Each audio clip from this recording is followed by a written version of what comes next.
Understanding, keep me briefed, enhancing your communication skills. Hello, everyone. Welcome back to our channel, where we dive into the fascinating world of the English language and unravel its many mysteries together. Today, we're going to explore a phrase that you might have heard in movies, at work, or in various English media: keep me briefed. This phrase is a gem in both professional and casual contexts, and understanding it can significantly enhance your communication skills. So, let's get into the details and make sure you can use this phrase confidently in your conversations. Keep me briefed is a phrase that combines a few elements we should look at closely. Keep. In this context, keep is a verb that means to continue or cause to continue in a specified condition, position, course, etc.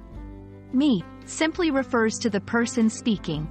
It's the object of the verb keep, briefed. This is a past participle of the verb brief, which means to inform or update someone about a situation, often in a concise and clear manner. Putting it all together, when someone says, keep me briefed, they are asking to be kept informed about a situation or developments in a concise and clear way. It's a request for ongoing updates, not just a one-time report. You might wonder where or when this phrase could come into play. Here are a few scenarios. In a professional setting, managers or team leaders may use this phrase when they delegate tasks or projects. They're asking for regular updates on progress without needing every minor detail. In personal projects or collaborations, when working on a project with others, you might say, keep me briefed, to ensure you're up to date on important developments without being overwhelmed by every small decision or change. In casual conversations, it can also be used more informally. For example, if a friend is handling arrangements for an event you're both involved in, you might ask them to keep me briefed on the major decisions or updates. The key to using this phrase effectively is understanding the context and ensuring that the person you're speaking to knows what kind of information you consider important for the briefings. Let's see some examples to clarify how keep me briefed can be used in different contexts.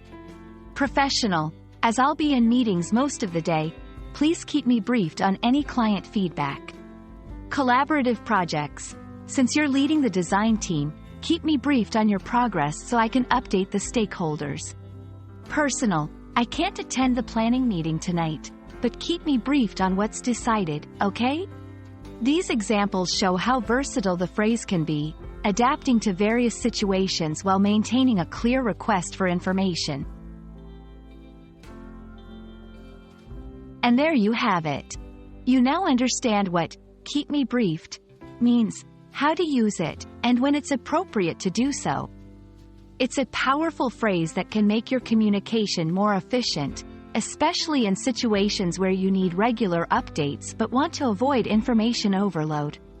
We hope this video has been helpful and that you feel more confident using keep me briefed in your English conversations.